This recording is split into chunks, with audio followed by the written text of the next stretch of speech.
안녕하세요, 여러분. 대형 은행에서 35년간 근무하다 은퇴한 김영수입니다. 오늘은 제가 오랜 금융권 경험에서 배운, 그러나 은행에서는 절대 고객에게 알려주지 않는 노후자금 관리의 비밀을 솔직하게 공유하려 합니다. 여러분, 저는 우리 어르신들이 평생 땀 흘려 모은 소중한 돈을 안전하게 지키면서도 조금이라도 늘릴 수 있는 방법을 알려드리고 싶습니다. 은행원으로서 수많은 어르신들의 자산이 잘못된 금융 결정으로 인해 줄어드는 것을 너무 많이 봐왔기 때문입니다. 제 가장 가슴 아팠던 기억부터 나눠볼게요. 72세 박명자 할머니는 40년간 미용실을 운영하며 모은 3억 원을 은행에 맡기러 오셨습니다. 할머니는 안전하게 이자만 받아 생활비로 쓰고 싶다고 하셨어요. 그런데 당시 저희 지점장은 월말 실적을 채우기 위해 고수익 금융 상품을 판매하라고 강하게 압박했습니다. 결국 저희 팀원 중 한 명이 박할머니에게 원금은 보장되면서 이자가 높은 특별 상품이라며 사실은 원금 보장이 안 되는 복잡한 금융 상품을 판매했습니다. 1년 후 시장 상황이 나빠지면서 할머니는 원금의 30%를 잃으셨습니다. 그날 할머니가 우시며 내 돈이 어디 갔냐고 물으시던 모습이 지금도 눈에 선합니다. 이후 할머니는 생활고에 시달렸고 약값도 줄이고 난방비도 아끼며 살아야 했습니다. 평생 일해서 모은 돈이 한순간에 사라진 거예요. 더 안타까운 것은 이런 일이 매일같이 전국의 은행과 금융기관에서 반복되고 있다는 사실입니다. 그런데 은행은 고객 돈을 안전하게 지켜주는 곳 아닌가요? 많은 분들이 이렇게 생각하십니다. 하지만 진실은 조금 다릅니다. 은행도 결국 돈을 벌어야 하는 회사입니다. 은행원들에게는 매달 판매 목표가 있고 이를 채우지 못하면 불이익을 받습니다. 특히 월말이나 분기말에는 이런 압박이 더 심해집니다. 오늘 제가 여러분께 알려드릴 5가지 비밀은 35년간 금융업계에서 일하며 깨달은 것들입니다. 이 내용을 알고 실천하신다면 여러분의 소중한 노후 자금을 지키는데 큰 도움이 될 것입니다. 가장 중요한 첫 번째 비밀은 은행의 추천 상품이 나에게 좋은 상품이 아닐 수 있다는 것입니다. 은행에서 적극적으로 권하는 상품은 대부분 그달의 중점 판매 상품입니다. 이런 상품은 은행이나 직원에게 높은 수수료와 실적을 가져다 주지만 고객에게 최적의 선택이 아닐 수 있어요. 67세 이상 후 할아버지의 이야기가 생각납니다. 이 할아버지는 퇴직금 2억 원을 가지고 은행에 오셨는데 당시 우리 은행에서는 해외 채권형 펀드 판매 캠페인 중이었습니다. 직원들은 지금 가입하면 특별 혜택이라며 적극 권했고 할아버지는 결국 1억 5천만 원을 그 펀드에 넣었습니다. 6개월 후 해외 금리 상승으로 펀드 가치는 20% 이상 하락했습니다. 더 큰 문제는 할아버지가 급한 일로 돈이 필요해서 환매하려 했을 때 중도환매 수수료와 손실을 합쳐 거의 4천만 원에 가까운 돈을 잃게 된 것입니다. 은행에서는 이런 위험성에 대해 제대로 설명하지 않았습니다. 그럼 어떻게 해야 할까요? 은행 직원이 적극적으로 권하는 상품일수록 더 꼼꼼히 살펴보세요. 이 상품의 단점은 무엇인가요? 최악의 경우 손실은 얼마나 될 수 있나요? 중도 해지 시 불이익은 무엇인가요?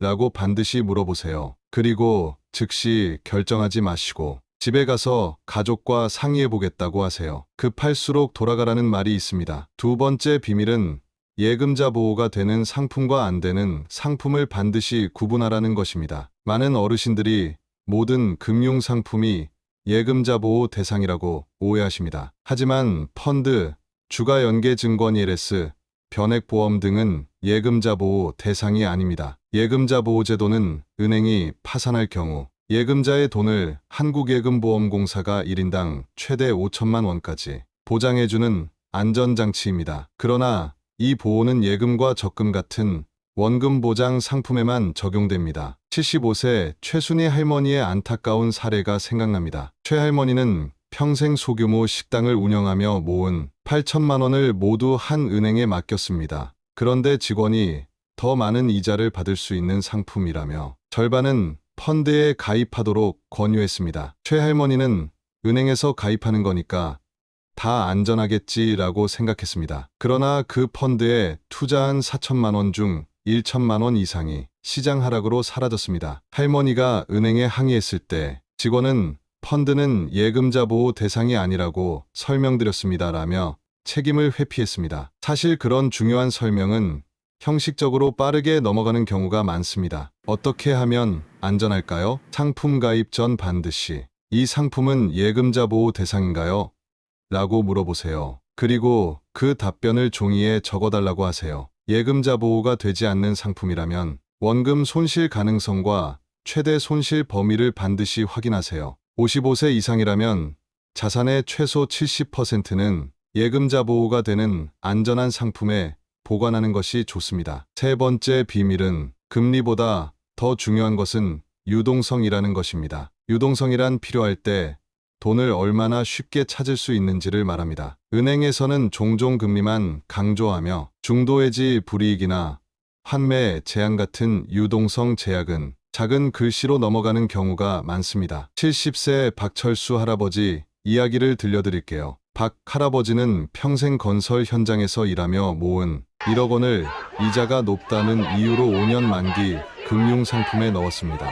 그런데 2년 후 갑자기 큰 수술이 필요해졌고 돈을 빼려고 했습니다. 그때 알게 된 충격적인 사실, 중도해지 시 원금의 15%가 손실되는 상품이었던 겁니다. 수술비가 급했던 박 할아버지는 결국 큰 손해를 감수하고 돈을 뺐습니다. 이자로 얻은 금액보다 중도해지로 손해본 금액이 훨씬 더 컸습니다. 은행 직원은 계약 시 이 부분을 설명했다고 주장했지만 박 할아버지는 그런 중요한 내용을 들은 기억이 없었습니다. 노년기에는 건강 문제나 긴급 상황으로 갑자기 목돈이 필요한 경우가 많습니다. 그래서 금리가 조금 낮더라도 필요할 때 자유롭게 돈을 찾을 수 있는 유동성 높은 상품이 더 중요합니다. 어떻게 하면 좋을까요? 저는 노후 자금을 3가지 바구니에 나눠 담으라고 권합니다. 하나, 생활비 바구니는 보통 예금처럼 언제든 찾을 수 있는 계좌에 6개월치 생활비를 두세요. 둘,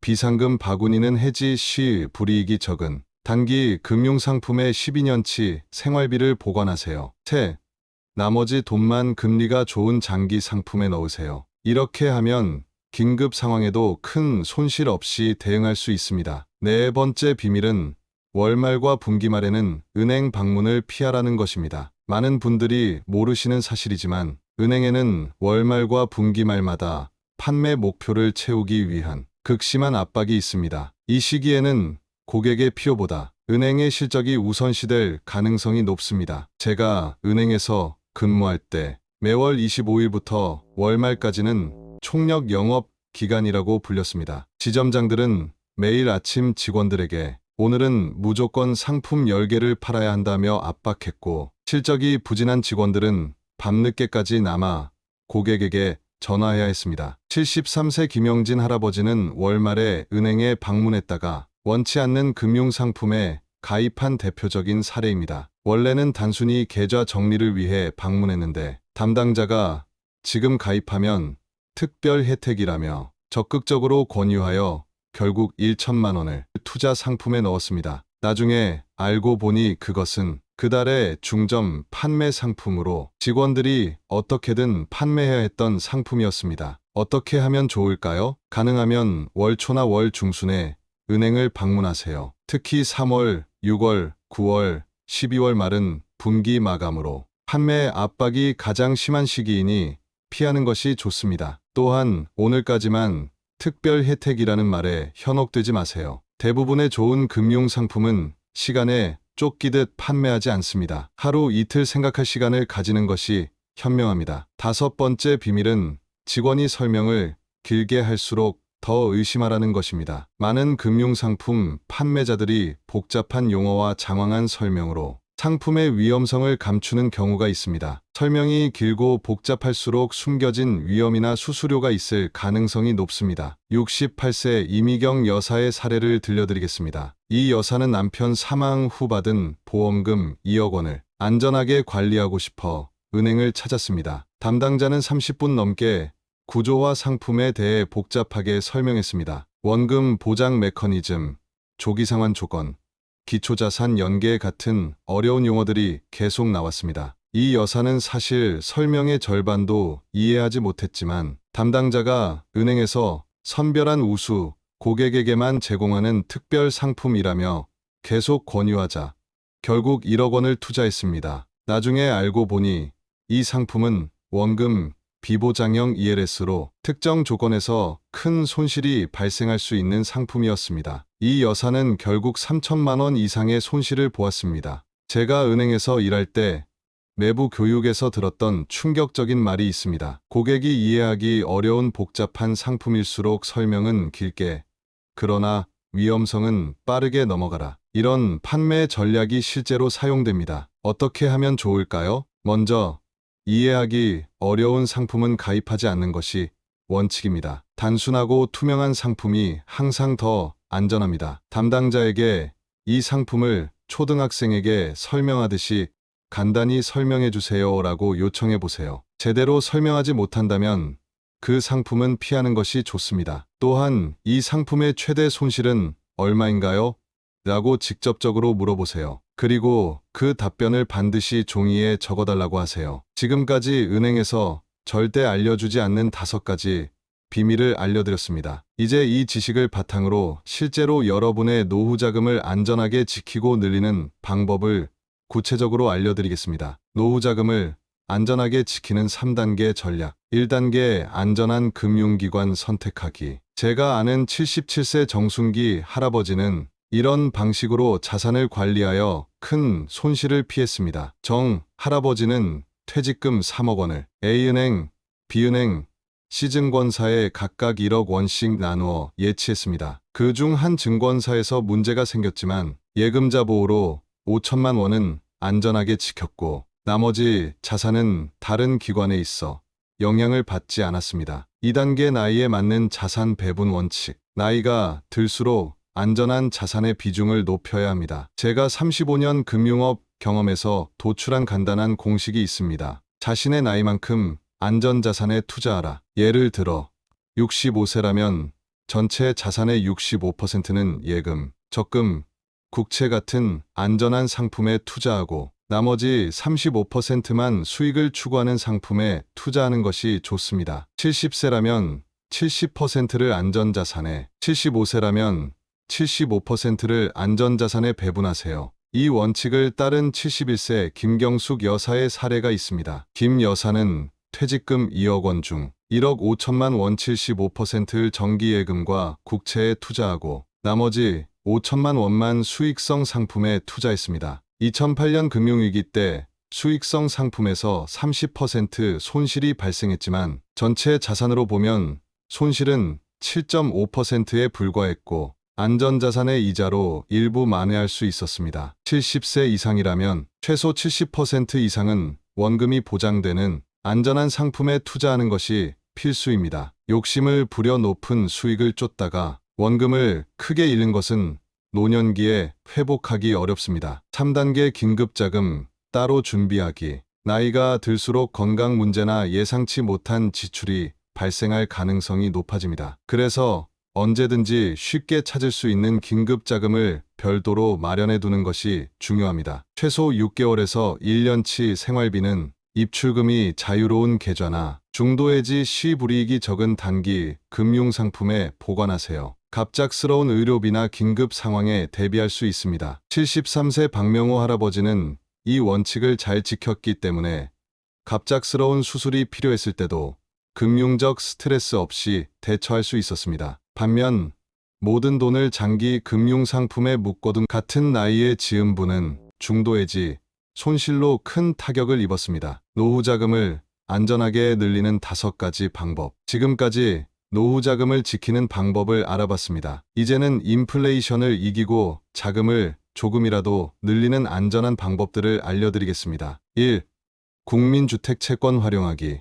많은 어르신들이 모르시는 숨은 보물 같은 투자 방법입니다. 국민주택 채권은 정부가 발행하는 채권으로 안전성이 매우 높으면서도 일반 예금보다 수익률이 좋습니다. 예를 들어 2023년 기준 5년 만기 국민주택채권 2종의 금리는 연 3.54% 수준으로 같은 기간 은행 정기예금 금리보다 0.51% 높았습니다. 또한 국가가 원금과 이자를 보장하기 때문에 안전성도 매우 높습니다. 76세 이상 민 할아버지는 퇴직금 1억 원 중 5천만 원을 국민주택 채권에 투자했습니다. 5년 후 원금에 약 900만 원의 이자를 더해 총 5,900만 원을 받았습니다. 같은 기간 정기예금에 넣었다면 약 650만 원의 이자를 받았을 것을 감안하면 250만 원을 더 번 셈입니다. 국민주택 채권은 은행이나 증권사를 통해 쉽게 가입할 수 있습니다. 다만 중도 환매 시 약간의 손실이 있을 수 있으니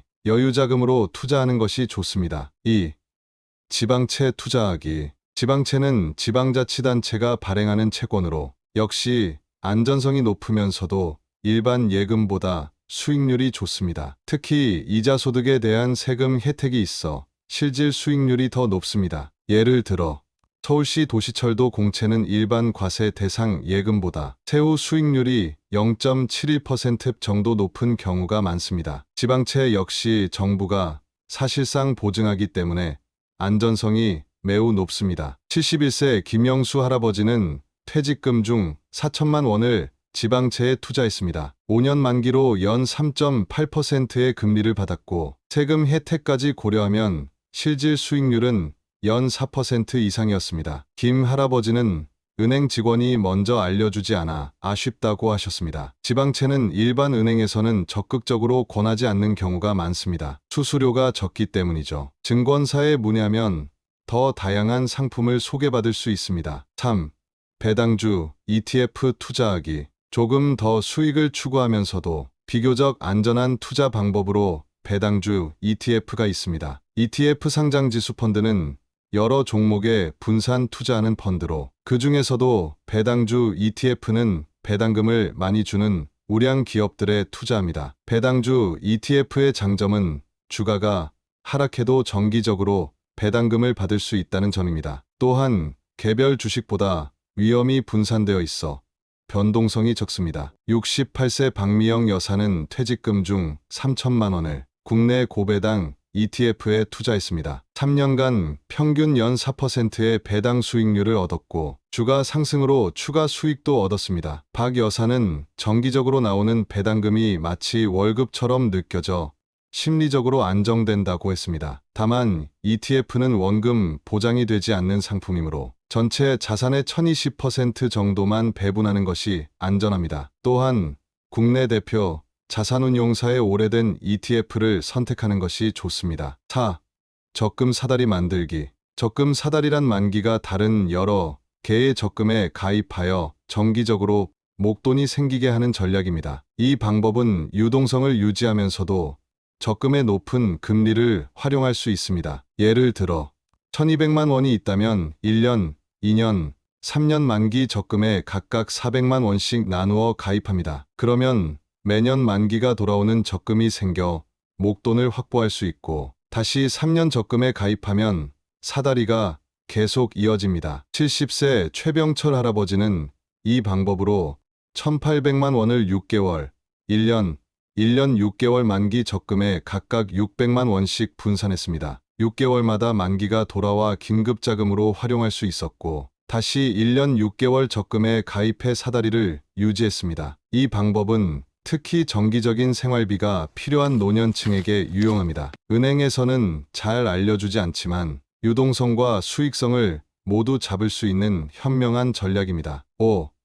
은퇴자 맞춤형 CMA 활용하기. CMA는 여유자금을 단기간 운용할 수 있는 계좌입니다. 요즘은 은퇴자를 위한 특별 CMA 상품들이 있어 보통예금보다 높은 금리를 제공하면서도 입출금이 자유롭습니다. 예를 들어 일부 증권사에서는 60세 이상 고객을 위한 실버 CMA를 운영하며 일반 CMA보다 0.30% 높은 금리를 제공합니다. 또한 입출금 수수료 면제 등의 혜택도 있습니다. 74세 이정희 할머니는 생활비로 사용할 3천만 원을 은행 보통예금 대신 실버 CMA에 예치했습니다. 1년간 약 90만 원의 이자를 받았는데 이는 같은 금액을 보통예금에 두었을 때보다 약 60만 원 더 많은 금액이었습니다. CMA는 증권사를 통해 쉽게 개설할 수 있으며 요즘은 모바일 앱으로도 간편하게 관리할 수 있습니다. 은행원들은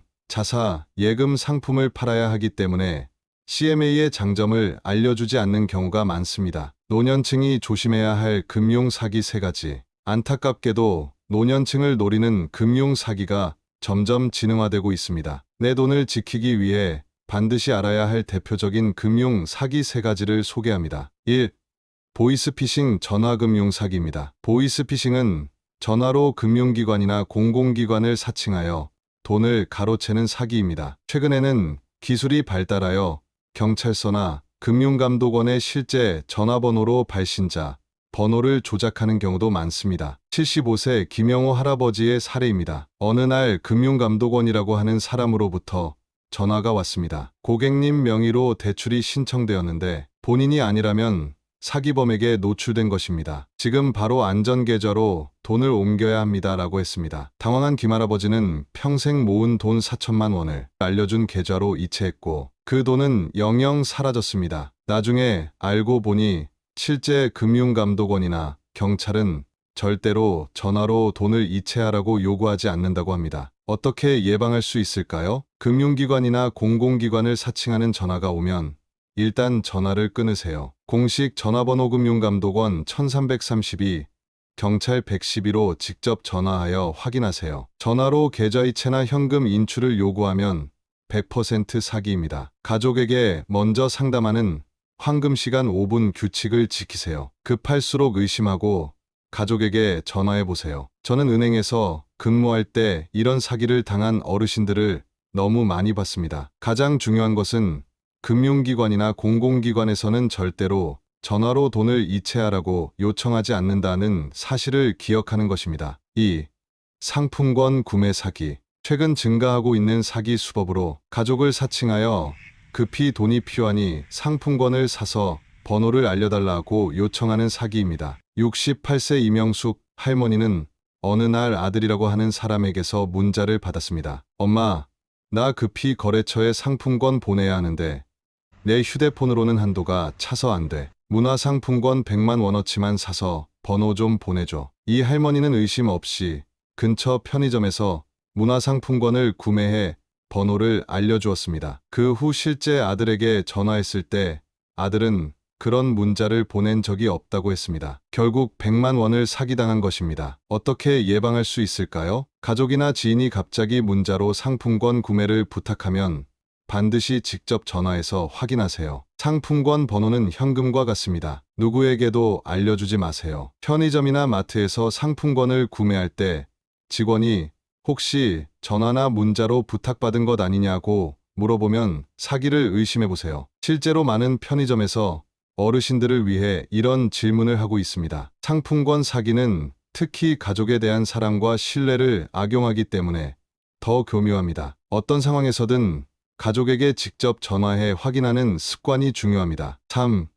노인 맞춤형 투자 사기. 노년층을 대상으로 노후를 위한 특별한 투자, 기회를 내세워 접근하는 사기입니다. 이런 사기는 주로 지인 소개나 노인 커뮤니티를 통해 퍼집니다. 77세 박순자 할머니의 사례입니다. 경로당에서 만난 사람이 은퇴자를 위한 특별 부동산 투자 모임을 소개했습니다. 매달 1.5%의 확정 수익을 주고 원금은 100% 보장이라는 말에 박 할머니는 퇴직금 5천만 원을 투자했습니다. 처음 3개월은 약속대로 매달 75만 원씩 이자가 입금되었습니다. 믿음이 생긴 박 할머니는 친구들에게도 소개했습니다. 그러나 6개월 후부터 이자 지급이 중단되었고 운영자는 연락이 두절되었습니다. 나중에 알고 보니 전형적인 돌려막기 수법의 폰지 사기였습니다. 어떻게 예방할 수 있을까요? 확정 수익, 원금 100% 보장, 특별한 기회라는 말에 주의하세요. 합법적인 금융상품 중에는 고수익을 확정적으로 보장하는 것이 없습니다. 금융감독원에 등록되지 않은 업체나 개인을 통한 투자는 피하세요. 초기에 약속대로 수익이 나오더라도 안심하지 마세요. 이것은 더 많은 투자금을 유치하기 위한 미끼일 수 있습니다. 지금 가입하지 않으면 기회를 놓친다는 식의 조급함을 유도하는 말에 현혹되지 마세요. 제가 은행에서 근무할 때 이런 사기로 평생 모은 돈을 잃고 은행에 도움을 요청하러 오시는 어르신들을 많이 봤습니다. 하지만 이미 개인 간 거래로 보내진 돈은 돌려받기가 거의 불가능했습니다. 소중한 노후 자금을 위한 황금 원칙 5가지. 끝으로 제가 35년 금융업계 경험에서 얻은 노후 자금 관리의 황금 원칙 5가지를 공유하겠습니다. 1. 분산의 원칙. 모든 달걀을 한 바구니에 담지 마세요. 자산을 여러 금융기관, 여러 상품에 나누어 투자하세요. 예를 들어 A은행에 3천만 원, B은행에 3천만 원, 증권사에 2천만 원, 국채에 2천만 원씩으로 분산하면 한 곳에 문제가 생겨도 전체 자산이 위험해지지 않습니다. 2. 유동성의 원칙. 노년기에는 갑작스러운 의료비 등 예상치 못한 지출이 발생할 수 있습니다. 전체 자산의 30% 정도는 언제든지 인출 가능한 유동성 높은 상품에 보관하세요. 나머지 70%를 더 높은 수익을 위해 투자할 수 있습니다. 3. 이해의 원칙. 이해하기 어려운 금융상품에는 절대 투자하지 마세요. 투자 원칙은 이해할 수 없으면 투자하지 말라입니다. 금융상품 설명을 들을 때 이것을 초등학생에게 설명하듯이 쉽게 설명해달라고 요청해보세요. 4. 검증의 원칙. 금융기관이나 상품을 선택할 때 반드시 공신력 있는 기관인지 확인하세요. 금융감독원에 등록된 기관인지 해당 상품이 정식으로 인가받은 것인지 확인하는 것이 중요합니다. 특히 높은 수익률을 제시하는 경우 더욱 꼼꼼히 검증해야 합니다. 5. 시간의 원칙. 금융 결정을 할 때 절대 서두르지 마세요. 오늘까지만 한정 판매 같은 말에 현혹되지 말고 최소 하루 이상 생각할 시간을 가지세요. 가족이나 믿을 수 있는 지인과 상의하는 것도 좋은 방법입니다. 지금 당장 실천할 수 있는 노후 자금 관리 5단계 계획. 지금까지 많은 내용을 말씀드렸습니다. 행복한 노후를 위한 현명한 선택. 여러분, 지금까지 은행에서 절대 알려주지 않는 5가지 비밀과 노후 자금을 안전하게 지키고 늘리는 방법들을 알려드렸습니다. 이 모든 정보는 제가 35년간 금융업계에서 일하며 직접 경험하고 관찰한 것들입니다. 혹시 나는 이미 나이가 많아서 또는 지금까지 잘 해왔는데 라고 생각하실 수도 있습니다. 하지만 금융 결정은 언제든지 조정할 수 있고 작은 변화로도 큰 차이를 만들 수 있다는 점을 기억하세요. 77세 이상철 할아버지의 이야기로 마무리하겠습니다. 이 할아버지는 75세에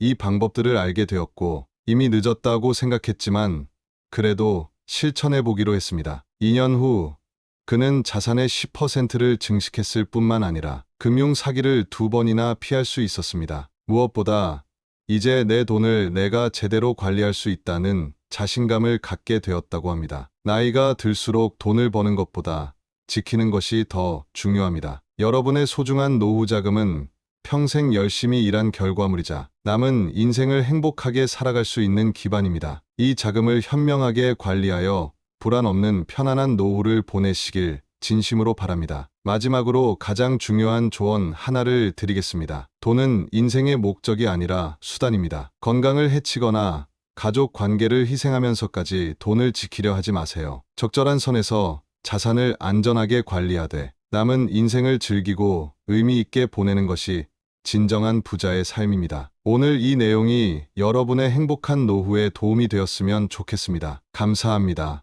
여러분의 소중한 의견이나 궁금한 점은 언제든지 댓글로 남겨주세요. 가능한 한 빨리 답변해 드리겠습니다. 특히 더 알고 싶은 금융 주제가 있으시면 알려주세요. 여러분의 의견을 바탕으로 지혜로운 삶에서 더 유익한 콘텐츠를 준비하겠습니다. 마지막으로 이 영상이 도움이 되셨다면 주변의 부모님이나 어르신들에게도 꼭 공유해주세요. 여러분의 작은 공유 하나가 누군가의 소중한 노후 자금을 지켜줄 수 있습니다. 항상 건강하고 행복한 노후 생활 보내시길 진심으로 응원합니다. 지혜로운 삶과 함께라면 더 현명하고 안전한 노후 준비가 가능합니다. 감사합니다. 지금 바로 지혜로운 삶 채널 구독, 좋아요, 알림 설정을 눌러주세요.